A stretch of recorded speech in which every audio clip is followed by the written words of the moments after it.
ჩვენ ახლა ყენის მთაზე ვიმყოფებით, რომელიც თბილისში, ნაძალადევის რაიონში, თბილისის ზღვის მიმდებარე ტერიტორიაზე მდებარეობს. სადაც ცნობილი მოქანდაკე ზურაბ წერეთლის მიერ შექმნილი 1980 წელს მონუმენტი საქართველოს მემატიანედ აქვდებათ. 12 ჰექტარ ტერიტორიაზე აღმართულია 35 მეტრის სიმაღლის ბრინჯაოსა და ქვაში შესრულებული 16 სვეტი.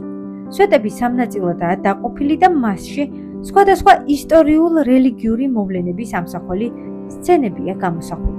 ბიბლიური ბზობა, საიდუმლო სერობა, აღდგომა, ხარება, სულთმოფენობა, ფერიცვალება და ქრისტეს ცხოვრების ამსახველი რელიეფები, ლიტერატურული სიუჟეტები, შუშანიკის წამება, გუთნის დედა, წმინდა ნინოს ცხოვრება, საქართველოს ისტორიის მნიშვნელოვანი მოვლენები, 13 ასირიელი მამა.